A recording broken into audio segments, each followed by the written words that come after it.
el ateo no existe. El ateo tiene una opinión de quién es Dios. Y lo niega, dice el necio en su corazón, no hay Dios. Lo reprime el conocimiento de Dios. Pero Dios nos creó y por lo tanto todos de alguna manera u otra tenemos una noción de que hay un Dios y de cómo es Él. Por lo tanto, no es si creemos o no creemos, mis hermanos. No es que si somos religiosos o no, porque todos tenemos una religión. No se engañen, mis hermanos, nadie está sin religión. Todo el mundo tiene un sistema de creencia. Y si no cree o se somete al Dios de la Biblia, se someterá a otro Dios. Nadie está sin religión, no crean en las redes sociales, mis hermanos. Todo el mundo tiene una religión. El problema es, y específicamente nosotros como creyentes, si seremos buenos teólogos o malos teólogos. No es que seamos teólogos o no, todos somos teólogos. Hay un libro así de R.C. Sproul. El problema es que si somos buenos teólogos o malos teólogos, si somos personas que conocemos y nos dedicamos al conocimiento de Dios o tenemos un conocimiento equivocado de quién es Dios. Dios puso el Espíritu Santo en el creyente que lo inclina, lo lleva a buscar quién es ese Dios. Ahora, mi hermano, lo primero que tenemos que ver en las Escrituras es que Él quiere que lo conozcamos. Vamos a ir por varios pasajes. Así que vamos a probar esas escuelas bíblicas. A ver dónde está la Biblia. Oseas 6, 3 al 6. Si no le da tiempo, apúntelo. Oseas 6, 3 al 6 dice la Escritura. O 3 y 6. Esforcémonos por conocer al Señor. Misericordia quiero y no sacrificio. Conocimiento de Dios más que holocausto. O sea, Dios dice que Él quiere conocimiento más que holocausto. El holocausto era el acto de ofrecerle algo al Señor, de hacer algo por el Señor. Hay personas que están bien dispuestas para hacer algo por Dios, pero no conocen a Dios. Y Dios dice, no, yo prefiero que tú me conozcas antes que me ofrezcas algo.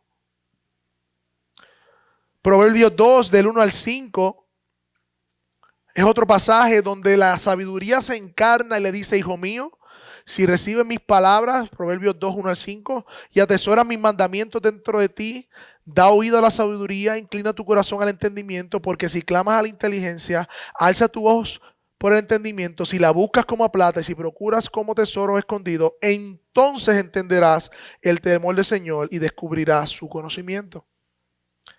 Segunda de Pedro 1:6, apúntelo. Pongan toda diligencia, dice Pedro, a añadir a vuestra fe virtud y a la virtud conocimiento y al conocimiento dominio propio y sigue por ahí.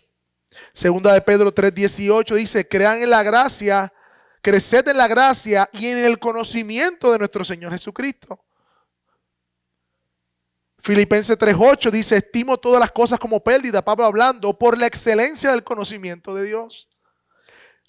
Jeremías 24 dice, les daré un corazón nuevo para que me conozcan que yo soy el Señor y ellos serán mi pueblo y yo seré su Dios. Juan 17:3 dice, y esta es la vida eterna, que te conozcan a ti. Mi hermano, Dios quiere que les conozcamos y Dios nos llama a que le conozcamos. No es una opción para el creyente. Y lo vemos que no solamente, y esto es parte del carácter de Dios, es que Dios ha querido revelarse. Dios es un Dios que a través de la historia ha querido revelarse a sus criaturas. Él ha querido darse a conocer. Si leemos la Biblia de Génesis y Apocalipsis, vemos que en Génesis estaba la presencia de Dios con el hombre teniendo comunión. Por el pecado hay separación, pero Dios no lo deja ahí. Luego vemos que Dios le da la orden de un tabernáculo para habitar en medio de su pueblo. Luego vemos el templo donde Dios venía y habitaba en medio de su pueblo. Luego vemos que la misma presencia de Dios se hizo un tabernáculo en la persona de Cristo. Dice, y habitó entre nosotros. Dios mismo habitó entre nosotros y vimos su gloria. Ahora dice también luego que él parte y dice, me tengo que ir, pero no los dejo huérfanos. ¿Les dejo a quién? Al Espíritu Santo. esperando el regreso de Él para habitar con Él para siempre y para siempre. Dios ha querido desde Génesis hasta Apocalipsis mostrarse como un Dios que se revela a nosotros. Es parte de su carácter. Y no tenemos que empezar con los atributos de Dios para empezar a conocer a Dios. Nada más con esto ya vemos que es un Dios que se ha dado a conocer. Mientras que nosotros por el pecado nos escondemos. Dios se revela. Dios se da a conocer. Dios muestra su gloria. Dios habitó entre nosotros. Nos deja su espíritu. ¿Y sabe lo que hacemos nosotros por el pecado y por la vergüenza y la culpa? Ocultamos, evadimos, disfrazamos, aparentamos y aún mentimos y escondemos.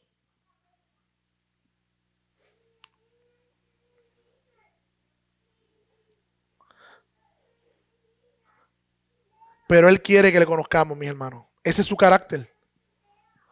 Él se ha revelado de esa manera. Es la voluntad de nuestro Padre para sus hijos. Dios no quiere ser un Dios desconocido para sus hijos. Además, es conociéndole que somos transformados. Es conociéndole que somos transformados. Mi hermano, de hecho, meditar en las perfecciones de Dios, en los atributos de Dios, en todo esto que vamos a estar por estos próximos domingos, es una aplicación. O sea que nosotros decimos, ok, predícame de esto y ahora dime cómo lo aplico en mi vida. No, mis hermanos, el conocimiento de Dios es una aplicación a nuestra vida. ¿Usted sabe lo que necesitan los matrimonios rotos? Los matrimonios que están en problemas.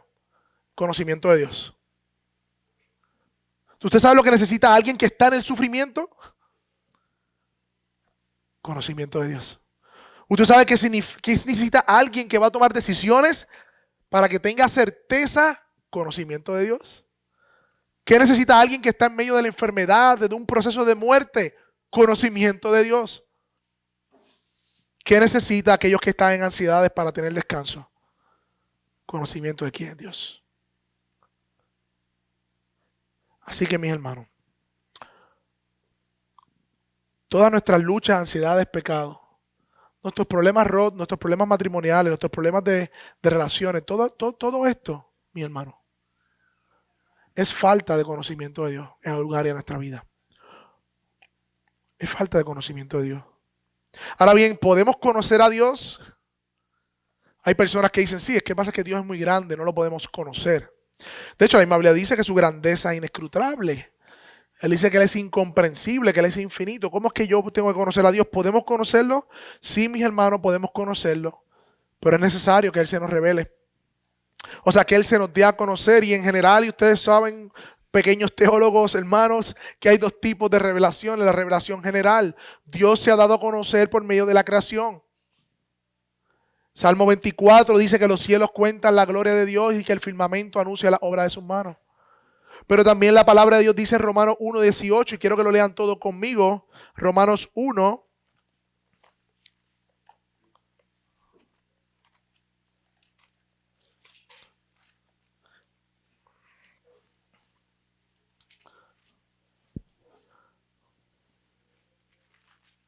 Versículo 18 en adelante. Mira lo que dice. La ira de Dios se revela desde el cielo contra toda la impiedad e injusticia de los hombres que con injusticia restringen la verdad. O sea, Dios está irado porque hay hombres impíos que hacen que se restrinja la verdad.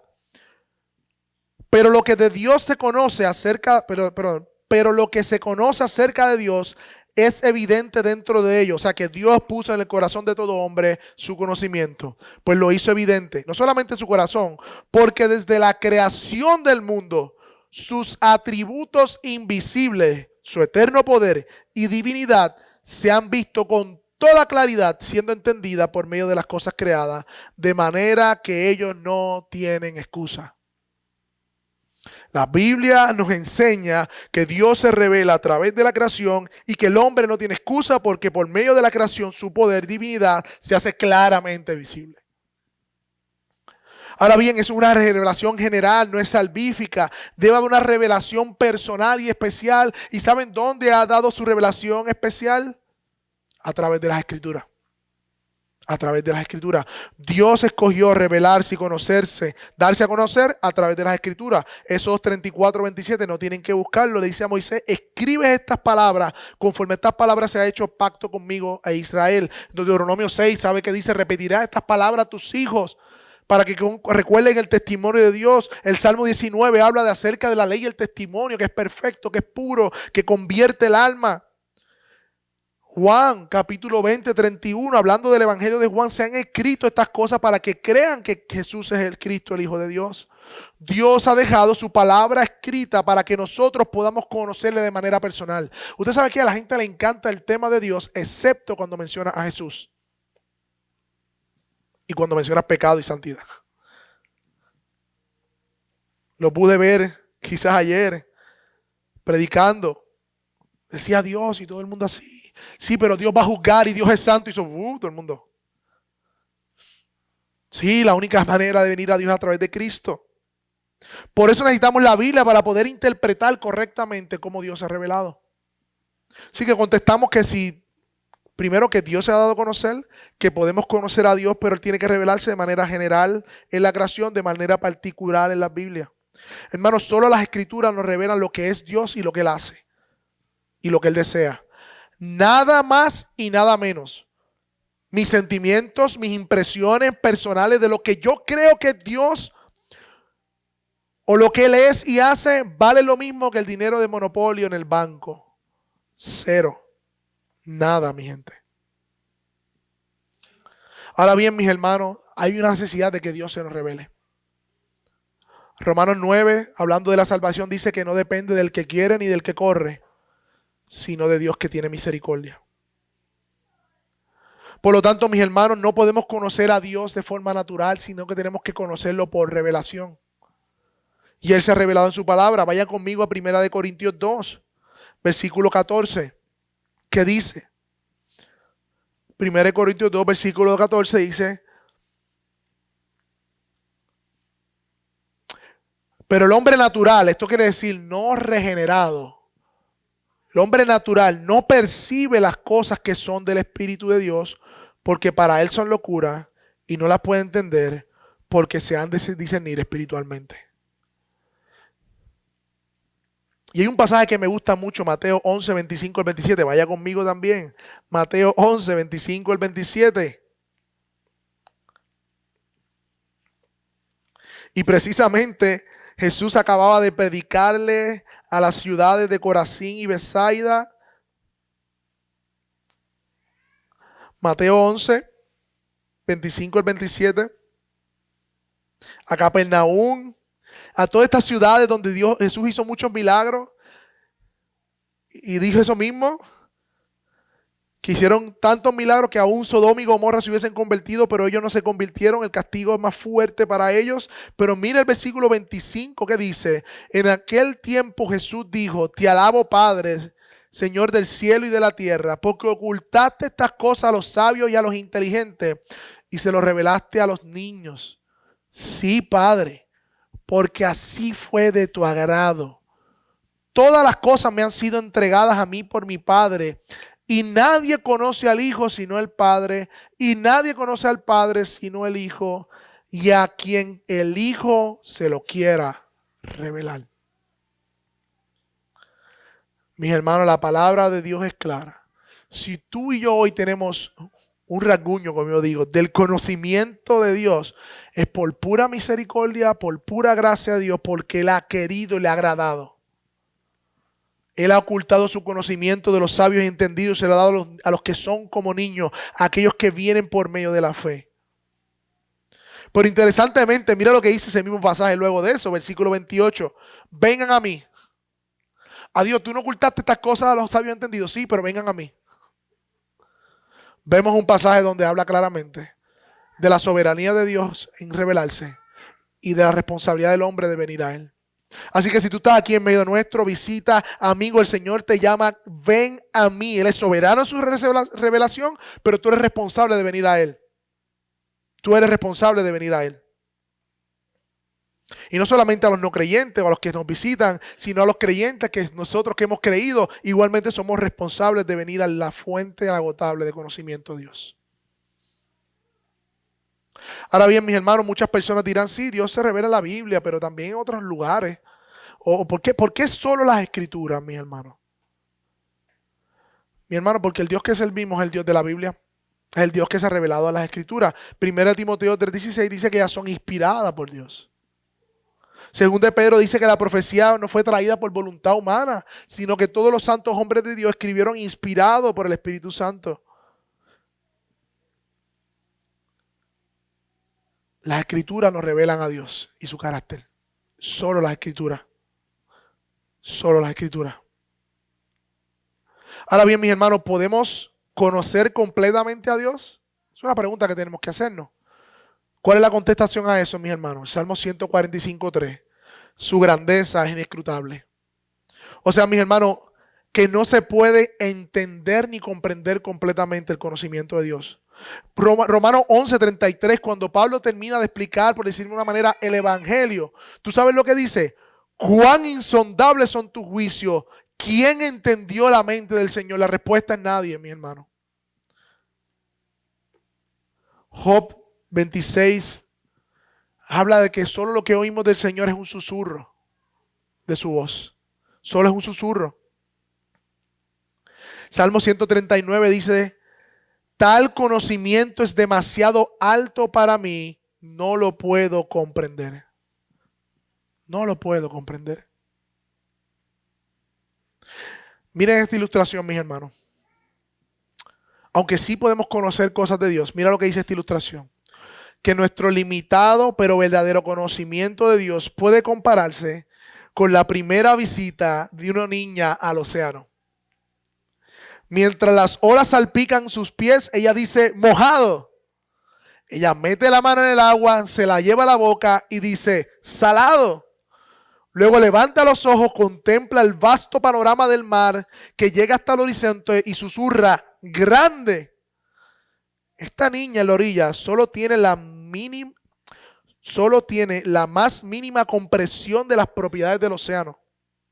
Ella no tiene comprensión de sus profundidades, de sus corrientes, de las temperaturas variables y nada de eso. Incluso el conocimiento que ella tiene de su humedad, salinidad y grandeza solo es una pequeña idea mental de la gran fluidez, contenido mineral y vasta extensión. Sin embargo, ella tiene un conocimiento del océano que es húmedo, que es salado y que es grande.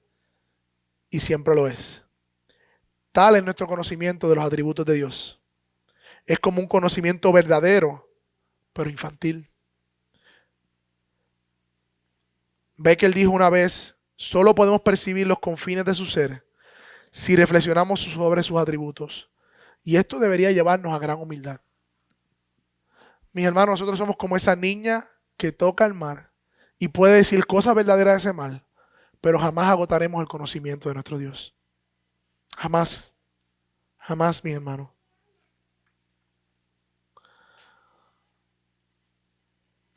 De hecho, mi hermano,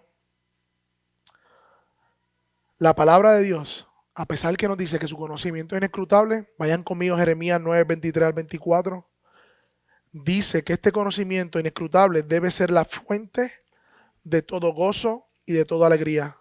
Jeremías 9:23 al 24.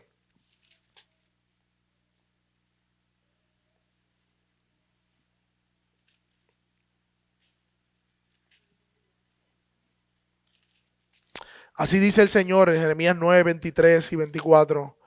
No se gloría el sabio de su sabiduría, ni se gloría el poderoso de su poder, ni el rico se gloría de sus riquezas.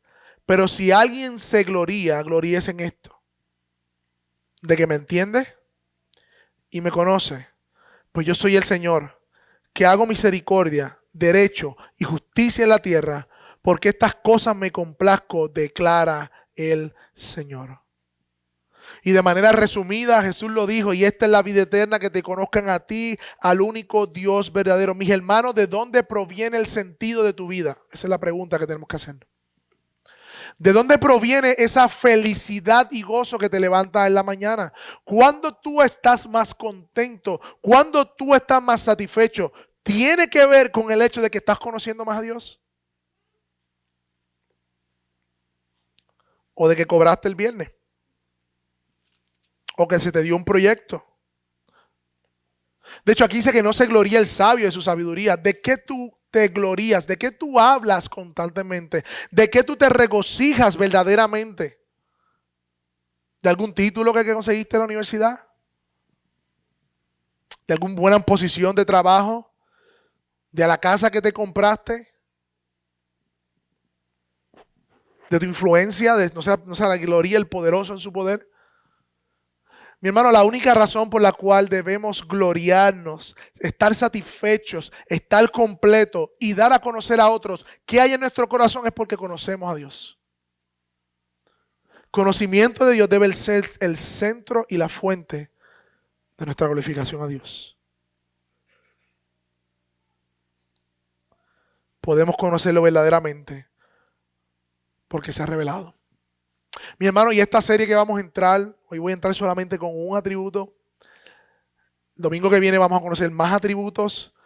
Hay dos atributos que dejamos para el final: la santidad de Dios y la gracia de Dios. Unos recursos vienen a predicarnos de eso. Pero lo que quiero es advertirle antes de entrar en ese atributo de Dios, esa perfección de Dios que vamos a entrar hoy. Nuestro lenguaje es limitado, mis hermanos. Nuestra capacidad de poder explicar quién es Dios es limitada. Es un lenguaje infantil. No representa realmente quién es nuestro Dios.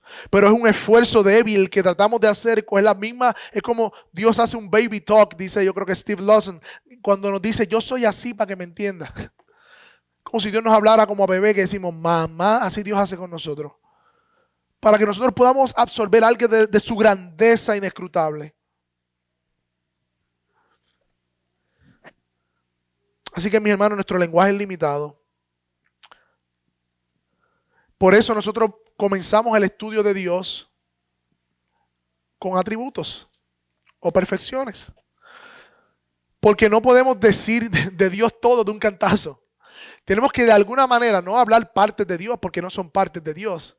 Es el ser de Dios completo. Pero tenemos que, para poder por lo menos digerirlo un poco, saborearlo, tenemos que de alguna manera organizar el conocimiento de Dios de modo tal que podamos comprender algo de su grandeza. Por eso lo hacemos de manera en atributos. Cuando hablamos de los atributos, hablamos del carácter de Dios. Nos damos cuenta que no podemos decir de una sola vez todo lo que la Biblia enseña acerca de Dios. Imposible, mis hermanos. Dice Grudem. Berkhoff dice que los atributos de Dios son las perfecciones reveladas de su ser divino en las Escrituras, o que son visiblemente puestos de manifiesto por Dios en las obras de su creación. O sea que Dios hace obras para que nosotros podamos entender algo de quién es Él. Dice Vicky que los atributos de Dios no se refieren meramente a lo que le atribuimos a Él. O sea, no es que vimos que Dios dividió el mal y decimos, pues Él es poderoso. No. O tiene poder. Sino quién es Él y qué es Él cuando se revela a nosotros.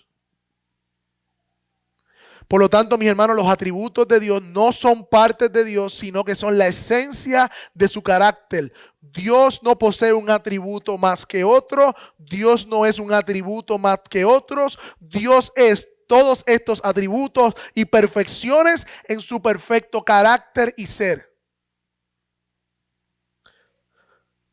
Hay un atributo que todo el mundo conoce. Dios es amor. ¿Han escuchado?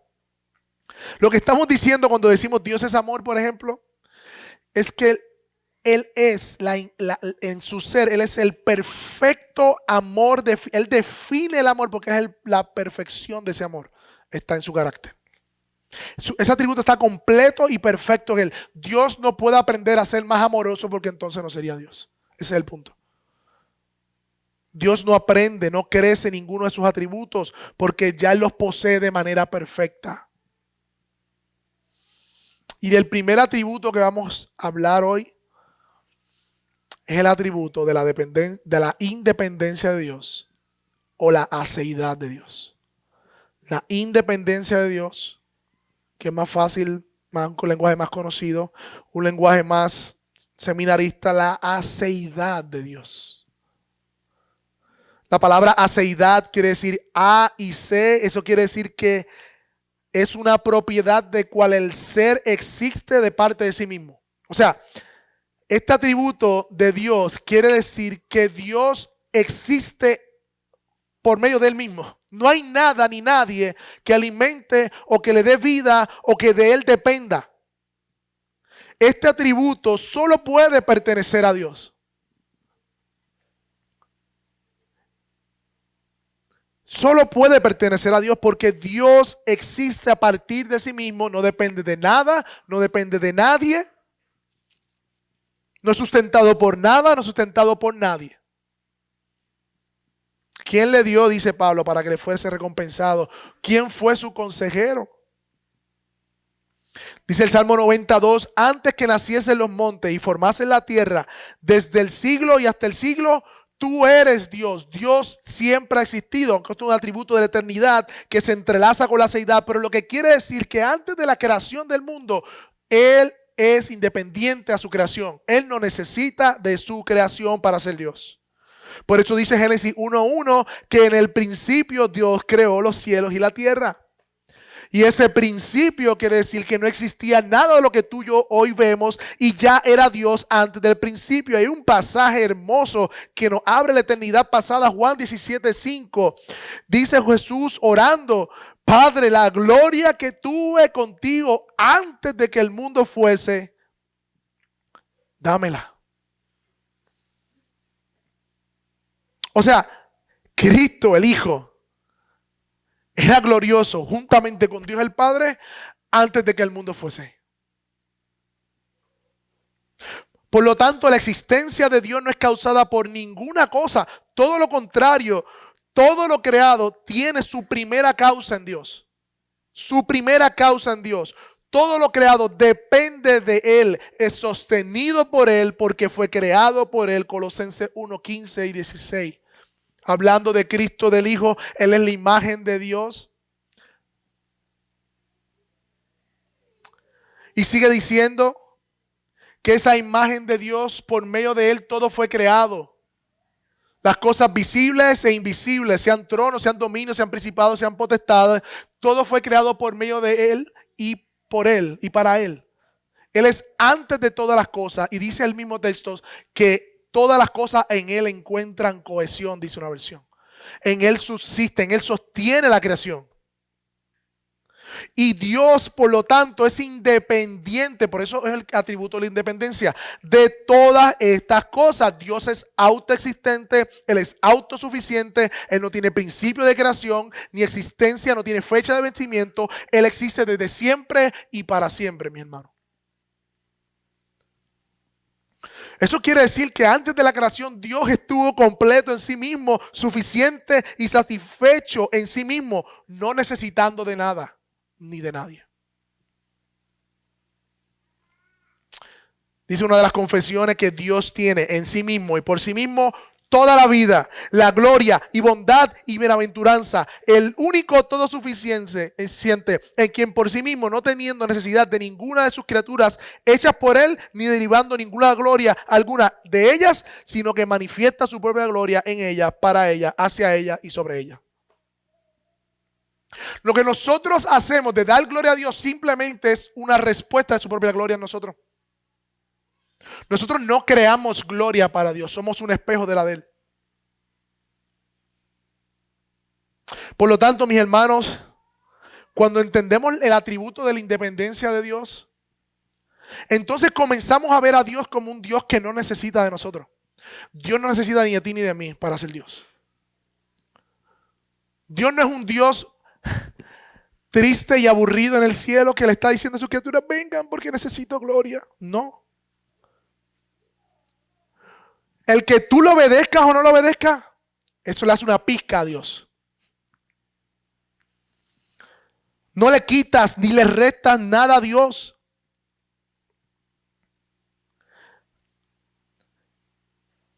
Mis hermanos, Dios no estaba en la obligación de crear nada, ni siquiera la necesidad. Porque Dios, como es un Dios trino, Padre, Hijo, el Espíritu Santo, Él estaba satisfecho en sí mismo. El Padre le daba gloria eternamente en el Hijo de la eternidad. El Hijo le daba gloria eternamente al Padre de la eternidad. El Espíritu Santo le daba gloria al Padre y al Hijo. Y entre los tres, como el Dios trino, allí esa Trinidad estaba satisfecha en sí misma. Él no tenía necesidad de crear, pero lo hizo por un puro afecto de su voluntad, como dice Efesios 1. Fue un acto puramente soberano. Dios quiso crear, no necesitaba crear. Porque Él es glorioso en sí mismo. No hay nada que podamos añadirle. Ahora bien, si Él nos creó, quiere decir que un propósito bueno tiene para su creación. Y que aunque no podemos quitar nada de su gloria, podemos atribuir, ser un reflejo de esa gloria. Eso sí. Cuando un pecador se arrepiente, eso da gloria a Dios. Cuando vivimos vida santa, da gloria a Dios. Cuando mostramos el carácter de Cristo, da gloria a Dios. ¿Por qué da gloria a Dios? Porque nuestra vida se convierte en un espejo de quién es Dios en la tierra. No porque tú y yo produzcamos gloria.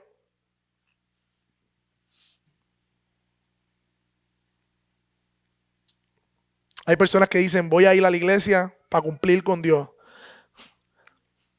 Como si Dios tuviese una libretita. Ay, viniste hoy, qué bueno. Dios no necesita de nosotros, pero sí nosotros necesitamos de Él.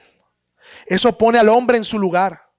Y ese es el problema, mis hermanos, de no empezar con el conocimiento de Dios. La misión de esta iglesia es conocer, vivir y anunciar. Por lo tanto, estamos dando una serie de atributos porque la realidad es que hay una deficiencia de quién es Dios. Y lo que hacemos es que nos ponemos el hombre en el pedestal y a Dios como el genio de la lámpara que me sirve a mí. No, mis hermanos. No, mis hermanos. Dice que es imposible someter al Todopoderoso a la obligación alguna de sus criaturas. Nadie puede obligar a Dios pactando. Yo pacto para que Dios tenga que hacer esto. ¿Quién? Romanos 11:34. ¿Quién fue su consejero? ¿O quién le dio primero para serle recompensado? Nadie.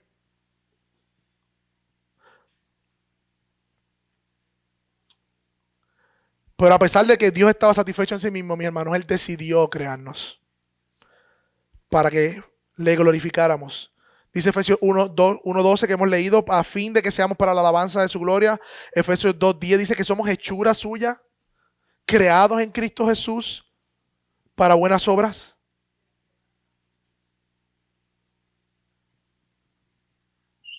Nosotros necesitamos de nuestro Dios, mi hermano.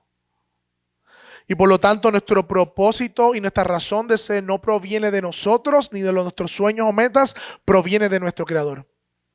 Proviene de nuestro Creador. Proviene de nuestro Creador. ¿Y cómo podemos aplicar este atributo a nuestras vidas, mi hermano? Yo quiero leer un pasaje que está en Isaías 40.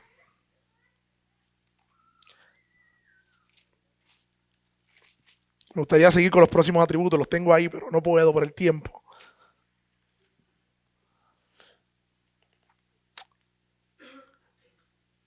Isaías 40. ¿Cómo la perfección de que Dios es independiente, suficiente, autoexistente? ¿Cómo ese conocimiento de Dios, aunque ya simplemente con describir el atributo debe aplicarse, hacerse una aplicación en nuestras vidas, se ve en nuestra relación con Él como pueblo de Dios?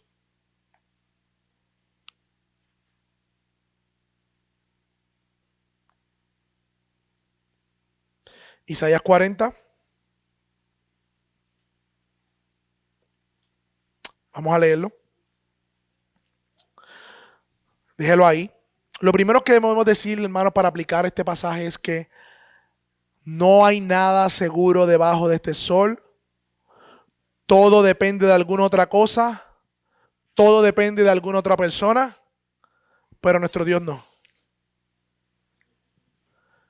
Podemos aplicar esto a nuestra vida conociendo y sabiendo que tenemos a un Dios autosuficiente en quien podemos confiar porque Él nunca está fuera de servicio.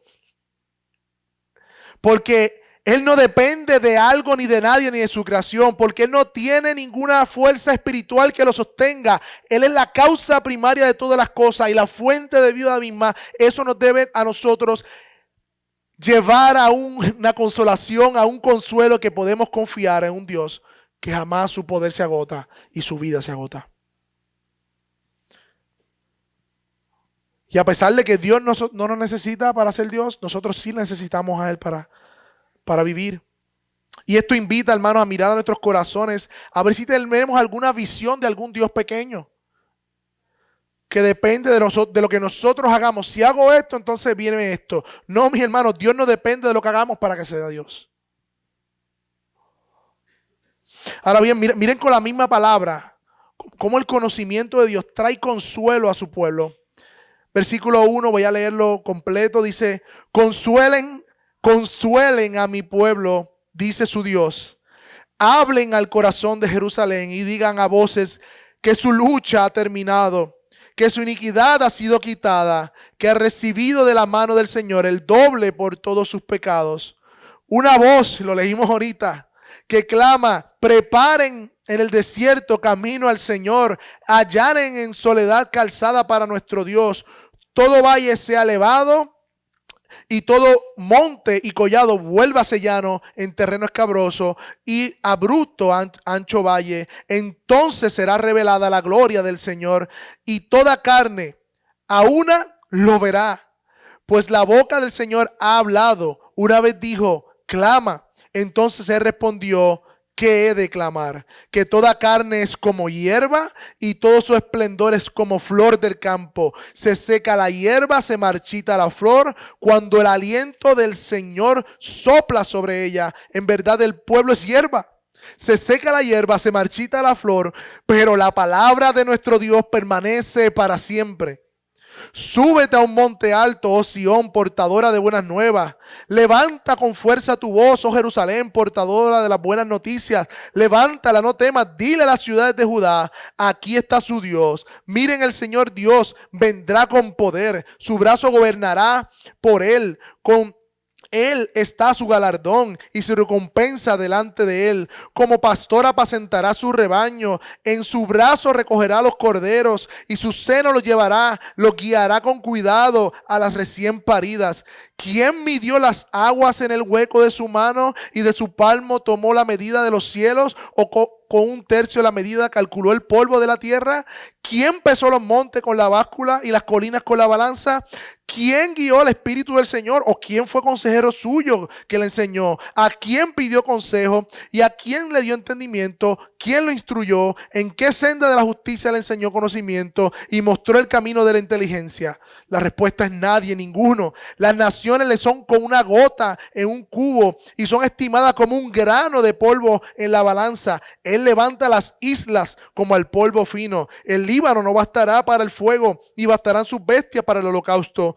Todas las naciones ante él son como nada, menos que nada, insignificantes, o son consideradas por él. ¿A quién pues haréis semejantes a Dios? ¿O con quién semejanza lo compararán?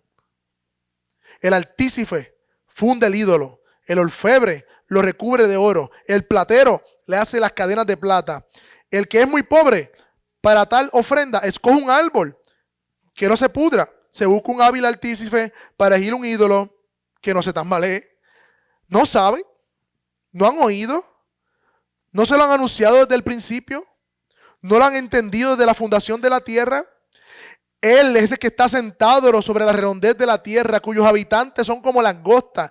Él se extiende los cielos como una cortina y los despliega como una tienda para morar. Él es quien reduce a nada a los gobernantes y hace significante a los jueces de la tierra. Apenas han sido plantados, apenas han sido sembrados, apenas ha arraigado en la tierra su tallo. Cuando él sopla sobre ellos, se secan y la tempestad como hojarasca se los lleva. ¿A quién ustedes pues me harán semejantes para que yo sea su igual? Dice el Santo. Alcen altos sus ojos y vean quién ha creado estos astros, el que hace salir el orden del ejército y a todos llama por su nombre. Por la grandeza de su tierra y su fortaleza de su poder no falta ni uno. ¿Por qué dice Jacob y afirma a Israel? Escondido está de mí el camino del Señor y mi derecho pasa inadvertido a mi Dios. ¿No lo sabes? ¿Es que no lo has oído? Dios es eterno. Él es el creador de los confines de la tierra.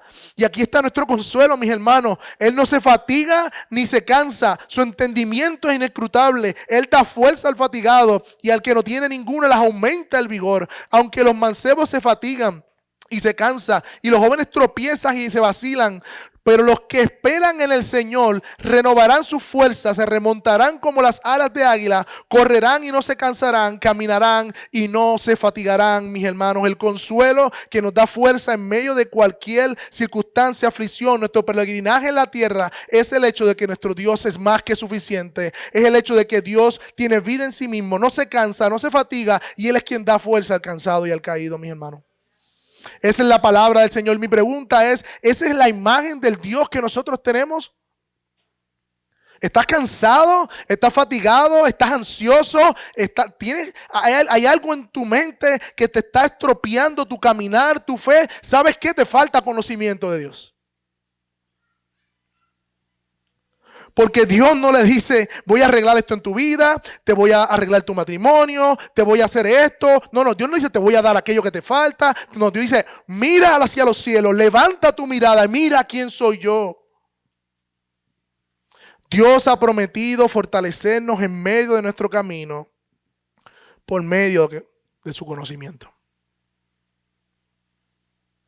Los que esperan en el Señor Todopoderoso, en aquel que es único, que no necesita de nada para ser sustentado y donde proviene nuestra fuerza. Que se reveló en la persona de Jesús, nuestro amado Señor, nuestro pastor de pastores. Mis hermanos, podemos confiar en Dios, porque Él no depende de nada ni de nadie para ser Dios. Él es suficiente en sí mismo. Y si aquí en medio nuestro hay alguien que aún no ha puesto toda su confianza en el Dios que tiene aceidad, el único que es independiente, Él te está llamando hoy a poner toda tu confianza en Él. No sé qué Dios tú has creído, no sé si es este Dios que acabamos de leer, o si es el Dios que tú le das 10 pesos para que te dé 1000. Yo no sé si es este Dios que acabamos de leer, o si es el Dios que te guía en los problemas, pero luego de los problemas tú te desenvuelves de Él, te desaparece. No es el Dios, no sé si es el Dios de la Escritura o el Dios que tú vas los domingos de vez en cuando y los Viernes Santos y de resurrección. No sé si es ese Dios, visita, que está aquí, pero ese no es el Dios de las Escrituras. El Dios de las Escrituras es todo suficiente y no solamente Él tiene toda gloria, sino que merece toda nuestra vida. Él no quiere un domingo, Él no quiere una temporada de tu vida. Él es digno de toda nuestra vida. Y hermanos de Iglesia Bíblica Metro, dije toda nuestra vida. Toda. Que su señorío sea cada vez mayor en nuestras vidas. Es terrible conocer la aceidad de Dios, la suficiencia de Dios y vivir como si nosotros fuéramos suficientes. Es terrible, hermanos, conocer que de Él proviene la vida y nosotros vivir como si la vida proviniera de nosotros. Corramos hoy a nuestro Dios, que se ha revelado en la persona de Cristo, quien encarnó todos estos atributos, que es suficiente, que es nuestro abogado, que murió en la cruz y resucitó para que hoy tuviéramos esperanza. Así que te invito a que contemples al Dios de las Escrituras por medio de la próxima alabanza que tendremos mientras oramos al Señor.